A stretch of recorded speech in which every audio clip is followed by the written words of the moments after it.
Morning. I thank you everyone for coming, those who are here thus far. So yeah, we're just gonna do some market analysis, looking at the markets right now at the start of the week. Thus far we don't really have much happening, right? In terms of fundamental news. We're just going off of previous data from last week, as well as the only thing that we had this week, starting at the beginning of this week. Thus far, it's just some momentum move, some swings to the upside, and some USD weakness as well. If you just look here on the economic calendar, we can see that we didn't have anything really for the starting of the week unless we account the ECB speech that we did have here, as well as the NZD inflation thus far, right? And we talked about this on the previous Zoom as well. Inflation probably being higher in the third quarter here, the comparison, which is 2.2% from the consensus, right? So we saw that inflation actually moved up. Now, remember I said from the previous Zoom that we'll see whether this have an impact on the markets or not, right? So if we just look around right here, we can see that, okay, we did have a spike on the NZD, right? We saw that the NZD went to the upside. We had a swing to the upside here. You can see that we also had a swing here and a swing here. Now, whether this correlates to the news, we could just watch the times. Right, this happened at 17:45, right? So that was just now, actually. So, no, sorry, watching it wrong. 17:45, right? Yeah, so that was like just now recently, right? So we had this push in momentum right around, yeah, that would be time now. Yeah, right. So that would have been around 756, right? So when the session gap now changed out. So we had that spike up. So whether we see this being an impact as a continuation for the NZD, that remains to be seen, right? If we want to make a trade with that news data that we do have thus far, we'll have to look at the technicals and be a little bit more we'll have to be a little bit more conservative, right? I'm reluctant to get in anything NCD related in terms of buys just because of the overall downtrend we are experiencing right now, as well as the risk off tones we are experiencing as well, right? We're coming to the ending of the year. It is October. We only have November and December. November, the first 2 weeks in November is basically like the last set of trading days that we do have, right? After that, everything would be coming to a halt, basically. So yeah, looking for NZD buys right now. I would say that's not really the best, the best set of setups to look for, right? Even though we did have that little bullishness for the NZD. Whether this continues on, it would be remain to see. If we just look in here for the technicals, we can see on daily, we do have this sort of a range and event happening right here. Right, and the reason why we call this a range is because we have this area here where price rejected multiple times, twice. Again, this is the daily that we're looking at, right? So these zones have a higher, a sort of more significant importance, right? Because these are daily time frames that we are dealing with, right? Daily candles. Price rejected from this low multiple times here as well. So we could say that we are trading within this range, right? All right, so everybody clear on that, hopefully. Now, continuing on, we could either see a retracement back up into that range, right up into that zone, and then a continuation moving back down. Looking on the 4-hour, what we would like to see first, what I would like to see first is price probably past this area right here, right? So let me just remove everything to be more clearly. Right? If price could clearly push above this area and we have a bullish candle close above here, that will signify that we have enough momentum to possibly see a swing continuation to the highs right here, right? However, if we do see some candle rejection, with rejections from here, that will just show that the momentum in terms of the buyers opposing sellers is basically almost the same, as well as we don't have enough to see that, that movement back upwards, right? We don't have enough buyers, enough buying in this market to see that continuation moving up.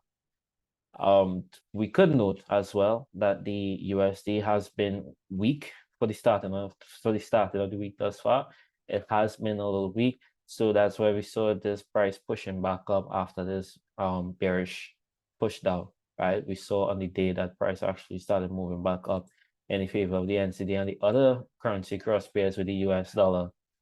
So if we're looking at yeah, I really don't think that we'll probably get a trading setup from this right now, just because yeah, too much uncertainty, right? We had that USD weakness, sure, as well as that NCD strength from the news thus far in terms of the inflation rate. Again, inflation, when it's higher, why it's good is because that means we could probably see some sort of action from the central bank, right? So they'll probably take actions towards curbing inflation by raising cash rates, tightening monetary policies and whatnot, right? But yeah, this is too uncertain for me. Again, if we get a close above and we're looking at a smaller time frame, maybe we might see price actually form some levels. Like let's say we push above this area, we get a clear candle close above, right? We could look for a possible retest, and then we could see price continue moving upwards.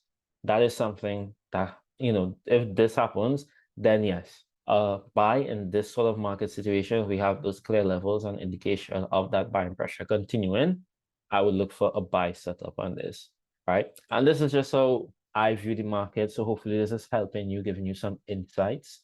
I could be wrong about it. I could be totally wrong about this, but I'm just saying that if this plays out as a possibility, then I would look to actually get into this market. If we see price move up, we get a clear push above this resistance zone, then that just means that the buying pressure is there, and we could probably see a swing up to continue to the upside to fill out this zone that we are in on the daily level, right? So just note that zone right here. Continuing on, right? Everybody clear thus far, right? I want to make sure everybody on the same page, everybody understand thus far. Yes, sir. All right, nice. Continuing on, we have for the AED, we do have the RBA meeting minutes, and again, that's just a statement where they'll talk about cash rates, what they're planning to do in terms of interest rates and stuff like that. What we could look to see possibly continuing on for 2023, as well as the interest rate decisions that we do have coming up for November as well. I do believe we have more interest rates coming up for the US dollar. Let's just make sure, right? I don't want to be giving you guys misinformation, right? Hopefully they have it loaded up. So yeah, you can see we have a shit ton, right? A shit ton of news coming up for November month. RBNC press conference, right? So this is something that will be highly impactful, even though the market has medium here. Right, we also have financial stability reports. These S&P global manufacturing isn't something that you need to necessarily pay attention to. They don't really have much impact on the currencies themselves, unless you're looking at the commodity market indices and stuff like that. CHF, we do have the consumer confidence for the last quarter, right? So this will actually have an impact on the Swiss franc as well. And okay, yeah, here is the RBA interest rate decision right at the ending of this month, right? So we have this coming up in 14 days. They don't have a consensus or previous right now, just because it have, time until then. So this would get updated. But we could possibly see a cash rate increase, or we could see that they probably leave it the same, right? As we continue moving forward, we need to curb inflation. From the results that we have thus far in terms of the Aussie dollar, where they are right now with their monetary policy statements could be improved. So we might see an increase on the interest rates leading into next year. So it have a high probability of that actually happening, right? That increase happening. I think we have USD, yeah, interest rates the 2nd of November, right? So for the first week of November, we have a lot of things going on, right? So we're gonna have a lot of volatility. We're gonna experience a lot of price movement and stuff like that. And the reason why I say volatility is just a note, right? volatility and volume, two completely different things, right? We're not going to have much volume just because where we are at right now in terms of ending of the year, we are in the fourth quarter, right? Things closing off, businesses, all of that.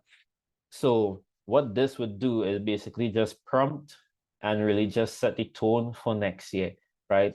Which is basically the starting of the training, right? From January, like the first, like the second part of January, right? From the third week continuing on February. This would really set the tone for the next set of like trading events, right? So we're gonna have a lot of volatility, but not enough volume. So price probably just gonna spike in these directions wherever it comes. If it comes up, being as more than the consensus or the previous, then we're probably gonna see price spike and then a correction of that spike because we don't have enough volume for price to continue moving onwards. All right. And we also have, we have the Bank of England for the pound as well for the November the 3rd. So a lot of news, right? As you can see, all of this just high impact news, a lot of high impact news. And we don't have any card. I don't think so. All right. So yeah, that's just for the first week of November. So we do have a lot of high impact news, and that's what we really need to pay attention to, right? Um, so looking at the charts. Again, with this NZD/USD, really is anybody's guess what this could do. But again, I really do think that we might probably fill out this soon, price come back into that area, and then lead into November month when we do have that interest rate decision and stuff for the US dollar, we might see price actually just drop back to the lows and close off, and it'll just start to range between that area, right? Might range at the lows just because we don't have enough volume for continuation low or anything like that. Um, Other pairs I am looking at, I'm really focused more on the risk currencies, such as that being the AUD and the NCD, really, because again, you have clear fundamentals for both. One's lagging behind the other when you look at the cross pairs. So something like AUD USD, right? Really in a selling situation. The AUD CAD selling situation as well, right? All of them, not like AUD JPY, right? Because the yen, there's a difference when it comes to yen, right? With all the economic uncertainties, even impacting the Japanese economy as well, we're not seeing the strength we would usually see being displayed by the yen when it comes to stuff like, yeah, somebody have a question? Feel free to ask. Yeah, I do. You said that you're looking for the dollar to drop, Josh, and then range a little bit at the lows because it doesn't have enough volume to what continue lower or to continue going higher from where it's at right now. Oh yeah. So with NZD/USD, right? When I say it wouldn't have enough volume and why No, might no, not NU. I'm the dollar itself because you were saying that at the end of the year in November you're looking for the dollar to probably drop back down to the lows and then right. just range a bit. So my question is, are you saying that it's gonna continue? You saying that it wouldn't be able to go lower because you're not sensing enough volume, or you're saying from where it's at right now at the highs, you're not sensing a lot of volume? I didn't Okay. catch that part. All right. Okay. Yeah, I understand where you're asking. Hmm. So like to clarify, right? Right Yeah. now, where we at is the ending of the year, right? So a Right. lot of businesses looking to lock off, close off, whatever the case is. Therefore, Hmm. we're not going to have enough volume to see much continuation in the markets in terms of like how we have, different, we might see trends, we might see price action moving in one direction a lot better than how it is right now. Hmm. Right? Just because where we at the end Yes, of the sir. You know what you're talking about. Yeah, right. you know your stuff. So for That the makes US perfect dollar, sense. I already sense it already because I'm like, look at this dollar. This dollar is looking kind of weak lately. Everything that goes against it starting to pick up a little bit of strength as we are drawing closer to the holiday season, more right. spending, things of that nature. So yeah, you know your stuff. Yeah, right. So that's we probably see a lot of that, right? Just Mm-hmm. because businesses closing off and stuff like that. And most of the moves that we would get would be from a fundamental standpoint. So that's why I said, like, the things that we have to pay attention to, and we probably get a good sort of trading setup from is looking Mm-hmm. at the when we have interest rate for the US dollar, right? As well as for, Yeah. well, the AUD as well, right? So those will probably give you the best set of setups. Now we're looking to see the cash rate, are looking to see an increase in interest rates, right? Now whether we Mm-hmm. get that increase or not, right? Up to the banks, right? But when we do see that change, or if we don't have no change at all, whether price moves up or down, it's just going to move in that direction and just probably start ranging right there, right? It'll probably just, you might start to see, the wicks opening and closing within the same position when you do Mm-hmm. have that range situation, because there's not enough volume for price to either move up or down, right?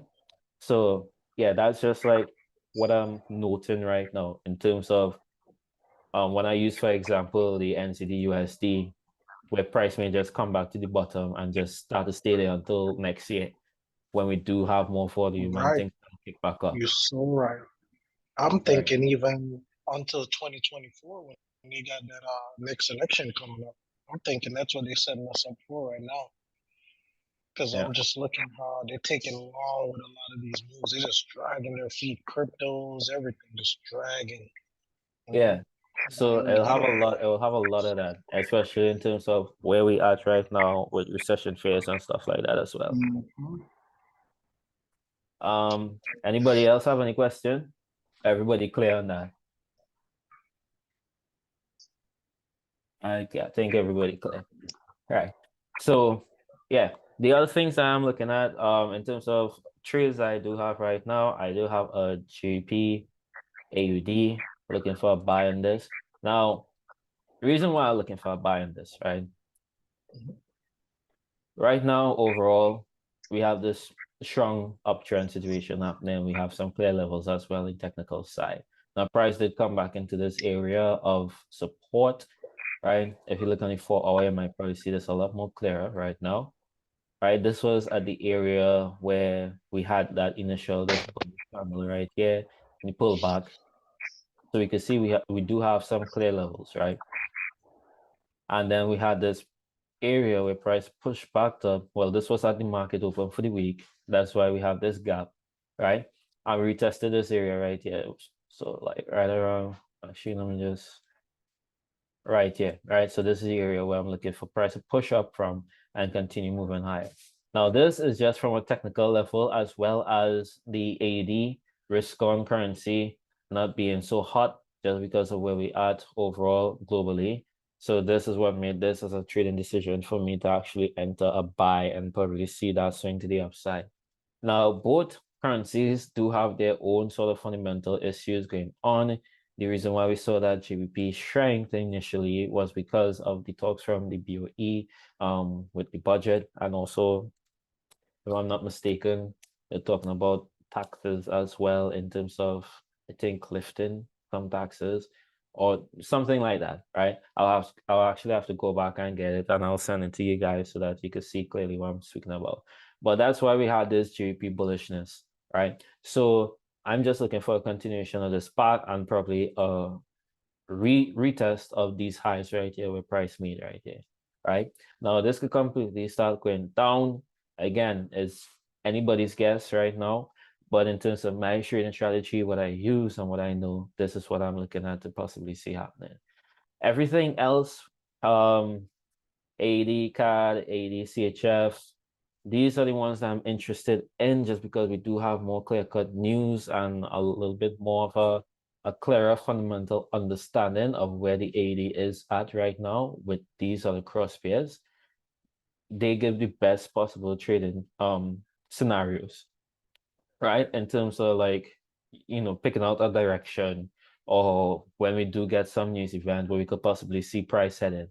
Other than that, Euro GBP, a lot of these currencies, right? These cross pairs have been just doing their own thing, wicking up and down and ranging and stuff like that. And it's really hard to predict a movement of whether price is going to continue up or down. Again, we don't have any real trends or anything like that right now because of where we are in the last quarter of the trading year, of the financial year, sorry.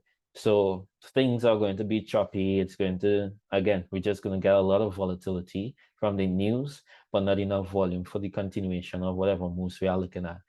So that's just something you should note as well. So if your trading does not, like if your trade doesn't work out or something like that, that doesn't necessarily mean that you have to switch a strategy. It's not working anymore. It's not it's not profitable anymore, or that you're a bad trader or anything like that. And that's something that happens a lot of times, especially if you end up in a losing streak. So this is just some context. You need to be aware of when you trade in. Again, and then of the financial year, things are going to be slow. That's not your fault. You don't have any control over that. So if you do run into some losses while trying to look for trade setups, then you shouldn't beat yourself up about it, right? And this is just like some for like those of you might struggle with this, or if you have struggled with this before, or if you run into it as well as if you continue trading for the rest of the year, right? These are things out of your control. So that's something you should note for yourself, right? A lot of times when we are trading, yes, we could have a trading plan, we could have a trading strategy, we could be disciplined, but we have to account some of that trading, some of those profits, and even some of the losses as well as with or to luck, right? And it's a bad thing, right? I know a lot of people might take it, in the wrong way. If you have a trading strategy, if you have a plan, if you have a discipline, then luck have nothing to do with it. But the thing is, luck does have a lot to do with it as well as a trader, just because it have good times, it have bad times, it have, mishaps in the markets as well. Things may not play out in your direction, in your way, even though, you had the initial bias, but the trade just didn't work out initially. It gets stopped out, then the trade continue. It had a lot of times I got stopped out by the pip, and then the trade continued back into my direction. And it's like, damn, that's just bad luck, right? It has nothing to do with your training plan wrong, anything like that. It's just when you choose to do certain things at certain times, those are the potential players that could happen, right? So that's something you should note for yourself. Don't beat up yourself about it. Just a little tidbit for you guys that may struggle with your trading psychology if you run into these problems. But yeah, that's it for now, right? Not really much happened thus far at the beginning of the week. Let's just look here. We do have some stuff coming up, right? So we have that RBA meeting minutes as well. And for the rest of the week, we do have inflation and CPI for the euro, right? CPI for the euro and inflation numbers for the GBP. So this is where we might see some movements from the pound as well as from the euro dollar, and well as again to the card as well. Not really the CPI mean or anything like that, but probably the inflation rate, the month-to-month comparison, yeah. So we might see some movement from that as well. But these are really the two things in key focus right now: CPI for the euro as well as inflation for the GBP. That is really the focus for the week. So yeah, that's it. We'll check back Wednesday. Wednesday, I'm going to do a live stream on YouTube. So make sure to check it out. Join in and we'll look at the different things happening in the market. It's from 9 a.m. to 11 a.m., right? Eastern time. So hopefully you guys join that. You might learn a thing or two. We look at some of the market setups, what we get from now until then, right? We might see some new potential trading setups as well. And we look at the news impact too, right? So we do have that CPI and stuff coming out Wednesday at 5. That's 5 a.m., right? So we'll see what we have happening from that, right? We might see price spike up because we do have the CPI number coming out higher. The consensus is higher from the previous. So you might see price spike up in the euro, but again, volatility, not enough volume. So after that spike, you might see price starting to trickle back down to the initial point where that price movement was, right? So just for example case, something like this right here is a good example where we have that euro spike to the upside, price started just ranging. We had this rejection from right here, and then we filled back to the bottom of that initial movement, right? So we went from here after a spike, rejected multiple times, and then we had this wick back down, right? So we might see something like that happening again. Again, this is just a probability, not necessarily have to happen, but it's something that we could possibly see and get a trading setup from. And these are just the times where you need to know how to switch it up, how to, take everything that you see in the markets with a grain of salt. Because this could have been something very misleading for others if they just trade in with just the technicals without knowing any fundamentals behind their trading decision, right? So yeah, this is something that we might possibly see. Hopefully everybody got something out of this. If you have any questions, then again, feel free to reach out to me either on Discord, WhatsApp. If you have my personal number, feel free to call as well. I'm here to answer your questions if I'm able to help.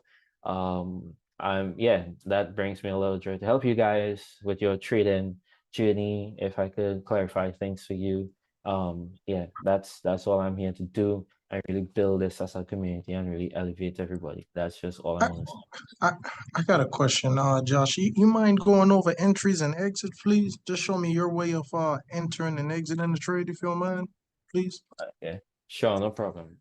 So in terms of entries and exit, right? Again, a lot of my trading, what I do is I look at the fundamental data as well. Now, in terms of technicals, I would use a simple break and retest strategy. If we're looking at for sakes of entry points, right? Mm-hmm. Let me just see if I could get a clear And is chart. there a specific time frame that you look for your break and retest, or? I'll use the 1 hour time frame to do Uh, like my entries and stuff like that. But in terms of like my trading, like how I'll go over everything, I'll start from the mm-hmm. daily, right? I'll look at the daily chart, see whether price is in a strong downtrend, uptrend, whether we're ranging or whatever the case may be, right? From the Mm-hmm. daily, I'll go to the 4 hour just to see more of a clearer picture because again, I'm not a swing trader, so I'm looking to take things from the 1 hour standpoint. Um, Holding a trade for a day or something like that, not over multiple days. So that's why I'll use the 4 hour and the 1 hour, right? Mm-hmm. That's like why he would use the 4 hour and the 1 hour as a day trader intraday, and swing traders would use the higher time frames, right? Gotcha. So from here, like this, for example, noted that this right here, we had these multiple rejections from this area, and then price came back up right here. Let me just zoom in on it. Price came back right up into this area on I believe it was at 7 a.m. or something Mm-hmm. like that, right? Right before NY open, right? Mm-hmm. And on the 1 hour, what I'll look for is okay, I want to see price continue to the upside, right? We had some USD weakness, the DXY was falling as well, so we had a weaker US dollar, right? So at that Gotcha. point, what I'll be looking for is for a bullish candle close on this and signs for continuation of that momentum, right? Again, with that Mm-hmm. failing US dollar, we would see price spike in the opposite direction for these cross pairs in favor of the euro, in favor of the AUD, in favor of the NZD and all of that, right? Correct. Right. Quick So question. You do you get in down there like while it's consolidating? while it's consolidating, nah, I won't get in This- while it's consolidating. Just because it could go either way, right? It could either spike down and then go up, it could spike up Mm-hmm. and then go down. So where you want to look for, right, is a clear movement from that consolidation area, right? So in Almost terms like of a like breakout then, so to speak. So you're anticipating the breakout at all times. not at all times, but I'll look for a clear move from any direction to any direction, whether it's up or Gotcha. down, and then Mm-hmm. you look to see whether you'll get a continuation with that. So this was around 7 when the when price started to move upwards, right? So we saw Mm-hmm. that price cleared this area, all this consolidation right here, right? And at that Yeah. point, you was looking for a bullish close, whether this candle would close bullish or leave this sort of a long wick rejection from the top side. right? Yeah, that's the reason why I asked too, because I'm looking at this chart right now and I'm seeing some nasty rejections. So I could tell, I know a lot of people probably got got clapped in this little move right here. Yeah, Because yeah, it's a lot of that's always a it's very possibility. choppy right there before the breakout. So, Right, yeah. So that's like sometimes depending on what pair you're looking at. And this is also like the reason why I chose the Euro USD compared to mm-hmm, like AD USD or something like that, because the fundamental differences, right? And um, because you have more of a clearer chance, more of a mm-hmm, greater chance of price moving upwards in that direction than compared to the AD USD or the other risk currency NZD USD, right? Because mm-hmm. those again are risk on assets, right? Gotcha. Okay. Now, what So is Euro USD considered as a risk off? The opposite? not really a risk off, but in terms of like the euro dollar itself, Mm-hmm. it's just like any other normal currency, right? It doesn't really have a risk on tone or risk off sort of tone as well, right? You Okay. can't really attribute that risk on you can't really attribute that name to it, right? Gotcha. So Okay. looking at like something like the 80 USD, right? Mm-hmm. Especially when it comes to getting setting your stop loss and stuff like that. You want to have like a good enough range for your stop Mm-hmm. loss as well, and something that's controllable, and you want to be able to net as much profit as possible from the trade, right? So Okay. for me, something like this, 80 USD, right? You can Mm-hmm. see the charts have like the same sort of movement overall, sort of, right? Mm-hmm. But in terms Correct. of the range and how much you'll be able to net from the trade itself, it's just Mm-hmm. a We're lot different. easier to do on Euro USD, especially given what we had happening at the point of time, right? So Okay. like this, you have to like, I find at least for me, this would have Mm-hmm. been too much of a more riskier situation. Just because also when you have to account for spreads and stuff like that, when it widen, you could actually get gapped out and your trade could just stop you out and still continue in your direction, right? So that's Mm-hmm. something Correct. I just always pay attention to as well. Okay. So that's why I chose your USD as opposed as the What ADS and stuff like that. what are some of the things you look at or look for to know that the trade is actually ready and you're not getting in at the wrong time? Because I Ah, tend to find that my timing is off a lot of times. all right. Yeah, yeah. So timing is always a key component to it as well, right? I would say that I'm still mastering getting into the trades or the perfect timing as well. Well, so to speak, right? Because honestly, there's no such thing as perfect timing, anything like that, Correct. right? Mm-hmm. But when you're looking to get into a trade, I'll just say that you have your set of rules for yourself, right? Something Mm-hmm. like this, using this again as an example, I waited for that clear move to the upside, away from that consolidation, right? Signs that price may continue moving on, so we enter this point, put the stops, wait for the candle close, right? So that Yeah. was like around, I believe, a minute or something, so to the candle close, right? Mm-hmm. Price came back into our entry point. We got in and was looking for that continuation.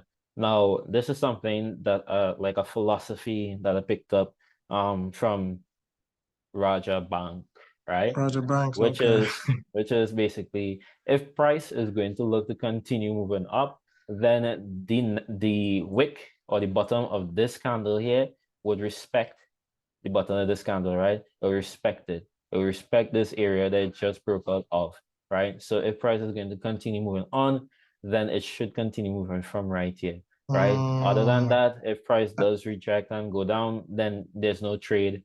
Then it just wasn't ready to continue moving up, and that you makes just a lot of call sense. it quits, right? Gotcha. So Mm-hmm. that is something, especially when I'm doing something like It's entering like it's like saying that the whole time as you're watching it, you know you're noticing that it's respecting supply turn demand. Because when you look yeah, left, so there's you're a supply right respecting there. that Gotcha. area, right? Ah, okay. And Gotcha. that's basically it, right? Because it have a Mm-hmm. lot of people may tell you a lot of other things, right? Mm-hmm. And try to you might overcomplicate it for yourself, but keeping it simple is probably the best thing that you could do, right? And you just Correct. have to keep with it, right? Because this is just one example, right, of an entry that I would take. Now again, we had that USD weakness, we had that push to the upside, and what carried this trade was looking for a momentum continuation, right? Mm-hmm. So that's why at this point, when price passed this area, right, Mm-hmm. it came out of that consolidation. We could have entered right here and looked for that continuation moving upwards, just because we had that momentum looking to come into the market, right? Mm-hmm. So Mm-hmm. this is like one entry example, but the same thing applies across any other entries that I do take. But for this example, yeah, that's it. That's it. That's like the entry point. All right. So Yes. if you're somebody that trades like same thing that he does, GJ and gold, you look for those times that you have momentum, you have volume coming into the market, because usually when you see something like this, there's a high probability that price will continue into that area and you could get, some profit from it before it Mm-hmm. starts to, either pull back or go into the opposite direction, right? Mm-hmm. Correct. Yeah. Anybody else have any questions? Think everybody clear? And then just touch on your exit from it, just really briefly. What do you how do you what do you look for when you're exiting? Oh, for Because my I exit, noticed, yeah, reason I asked because I noticed like if because okay, for example, when you're taking your entry, you're entering off this 1 hour, or you go a little bit lower. You only one scale down hour, on the only smaller 1 hour. time, 1 hour. Yeah, Okay. All yeah. right, but then then how do you have a mental picture of what's taking place on the lower time frame? Because sometimes yeah, we might see a bullish candle on the hourly, but then the whole time on the 5 minute or even the 1 minute, you got a whole downtrend that's going on. It's about to Uh, pull back on you real nasty. You know what I mean? yeah, yeah, yeah. Well, that's the thing, right? It Mm-hmm. depends on whatever trading strategy or plan you're using for yourself. Now, me personally, the reason why I look from the daily, the 4 hour, and the 1 hour is because those higher time frames, when you're looking at those levels, they have a sort of a like more importance, right? The lower the Yeah. time frame you go on to, right, the less stable those key points that you're looking at become, right? Because you're dealing with Okay. those quick pace movements rather than when you're looking at the 1 hour, the 4 hour, and the daily, you're looking at these higher levels that are respected multiple times, right? So Mm-hmm. it depends on the strategy that you use for yourself. Now, this by no means is it the perfect entry or anything like that, right? Mm-hmm. But it's something that I do consistently and I stick with and that I know. So I would be able to apply it. And whether if it reverses on me, then you just take a loss, right? Mm-hmm. But that consistency is what does build our profitability, right? You have to be consistent with the plan that you have. If you have a working strategy and something Mm-hmm. that is consistently profitable for you, you might run into the L sometimes. Yeah. But that's okay because you know that one way or another, that strategy is going to play out for you, right? Correct. So Mm-hmm. that's why I think, at least for me, well, I could speak for myself. I Mm-hmm. won't look at the smaller time frames because that would just mess up the mental picture I would have drawn for myself over the years using my own strategy, right? If Makes it works sense. for you, then Mm-hmm. that's great. No, the reason why I go down is only because of like for example, I trade NAS a lot, and I notice like when I try to look at NAS from an hourly or a 4 hour perspective for entry wise, you know, I've tried it before and noticed that man, I would run into situations where I'd be in a lot of drawdown and going down to that smaller time frame. That's when I'll notice like, wow, this 5 minute or this 1 minute is in a whole downtrend while I'm seeing a bullish candle here on the hourly or the 4 hour. Right, right, right. Well, you see, that's when you're dealing with indices, right? So there's a little bit of a difference when you're doing that. We have like 20 seconds left, so I have